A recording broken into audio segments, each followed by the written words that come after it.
Here's your news for January 21st, 2020. We're starting off with some huge news from Monday Night Raw today, as last night's show saw the crowning of new Raw Tag Team Champions. During the show, the never-before-seen pairing of Seth Rollins and Buddy Murphy proved their effectiveness together as they defeated the Viking Raiders, who had held the tag titles since October when they defeated Dolph Ziggler and Robert Roode. This marks Rollins' sixth reign as champion, having held the gold with Roman Reigns, Dean Ambrose, Jason Jordan, and Braun Strowman before, while this is Murphy's first reign as a tag team champion since his days in NXT. The Murphy-Rollins pairing only started last week when the self-proclaimed Monday Night Messiah was able to convince the Australian to join him and the AOP. And now, with the Raw Tag Team titles in their group, we wonder what's next for Rollins and his crew. One man who knows all about being a tag team champion is Jeff Hardy, though fans haven't seen the charismatic enigma due to his recent arrest this past October. At the time, Hardy was pulled over for driving while impaired, and after failing a sobriety test and being uncooperative when asked to take a breathalyzer, received his second arrest of 2019. Since then, the court date for Hardy has been pushed back for a variety of reasons, and this week, PW Insider reports that the former World Heavyweight Champion is scheduled to appear at Moore County Court in North Carolina on April 6th, the day after WrestleMania 36.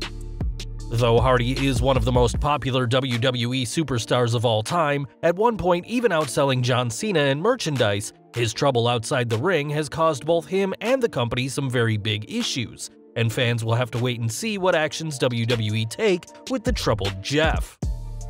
Though Jeff isn't in the best state of mind at the moment given what's happened, his brother Matt isn't doing too great either, at least on WWE TV. On Raw this week, Hardy lost yet another match on the Red brand, this time to Eric Rowan, as it seems the former ECW champion has only been brought back to be a jobber to younger stars the company wants to push. On Twitter after the match, Matt thanked the fans for their support as he was the number 17 trend around the world because of what happened on TV. In the same tweet, Matt also said that fans should enjoy his appearances on TV even though he's consistently losing, saying at this rate there won't be many more. Over the past few months, Hardy has hinted at leaving WWE when his contract expires in early March, and comments like these only make it seem more likely that the Woken One could be leaving sooner rather than later. It was outside of WWE that Hardy was able to reinvent himself as his Broken character years ago, and if these losses continue, leaving the company to pursue other creative aspects of his character may be the best decision for the Team Extreme alumni to make. Some more sad news now, as fans are still reeling from the death of Soul Man Rocky Johnson, who passed away less than a week ago, aged 75. Best known as one half of the first African-American WWF Tag Team Champions, and as the father of Dwayne "The Rock" Johnson, Rocky's death has been a tragedy, and now the Brahma Bull has given some more information on what happened. In an Instagram video to his near 170 million followers, The Rock said that he never had a chance to say goodbye to his dad, but thanks the fans for their support and well wishes. Addressing what exactly happened to the Soul Man, Rock said he'd spoken to the medical examiner who performed the autopsy. Rock said he had not been feeling well, battling a cold, an infection. On Tuesday, he had a deep vein thrombosis, which is essentially a blood clot in the leg. A big old blood clot. It broke free, traveled up his body, and went right into his lung. It clotted his lung, and he died very quickly from a massive heart attack. If there's a silver lining to this awful story, the People's Champion also revealed that when he asked about the manner in which his dad died, the examiner told him that it was fast and quick, indicating that the Hall of Famer wasn't in pain for long. Once again, we'd like to send our best wishes to The Rock and his family, as Rocky Johnson had a career and family that'll never be forgotten. Back to Raw now, and this week's show saw not one but two title matches, as United States Champion Andrade defended his title against former champion Rey Mysterio. After being defeated by Andrade at Madison Square Garden, WWE's Ultimate Underdog was hungry to regain the title, but that simply wasn't meant to be.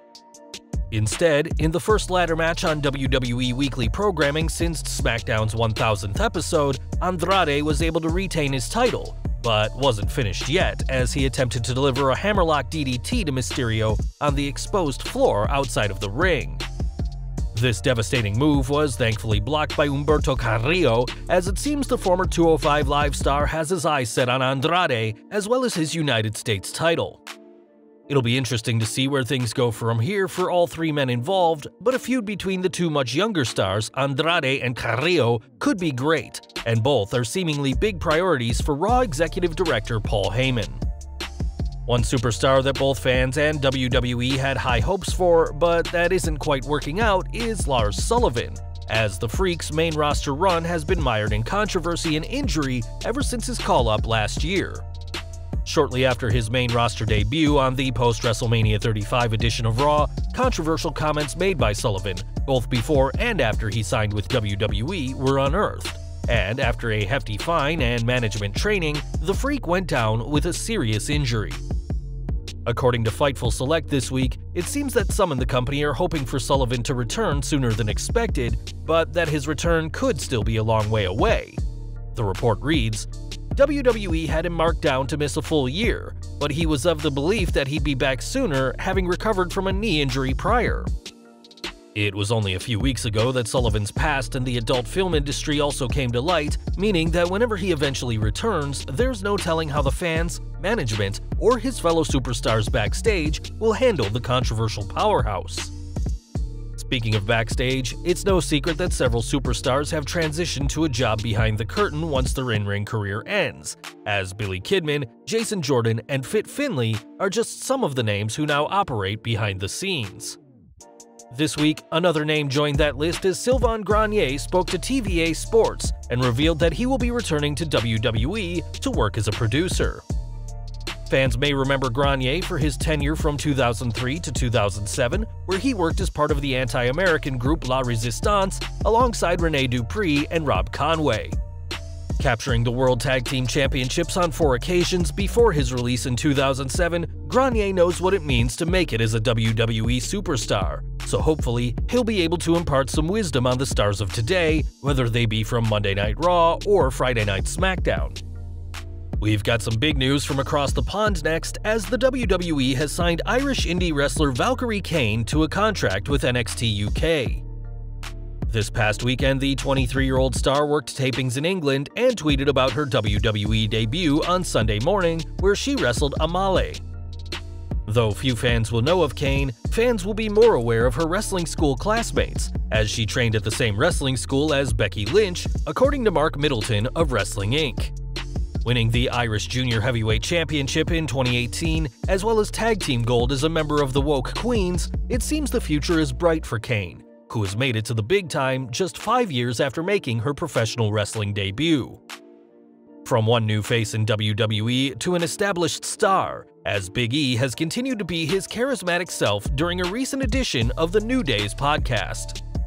When discussing the concept of dream matches, the former NXT, Intercontinental, and Tag Team Champion revealed that his dream opponent would be Goldberg, and made it very clear that he didn't care about what fans would say in very graphic detail. He said, "If I were to ever have a dream match, it would be against the one, the only Goldberg. That's right, Goldberg. I don't want to hear y'all talking about all this work rate, how good guys are in the ring, and moonsaults. I don't care about any of that. You want a great match? Nah, bump that. I want to see 2 big men with big chests and big muscles bumping meat. That's why I'm here. That's why I watched wrestling as a kid. You want your 5-star matches? You want your 30-minute classics? Not me. Big meaty men slapping meat. That's what I want." You can't fault Big E for knowing exactly what he wants, and it's always good to see that the New Day are consistently their hilarious selves, both in and out of the ring.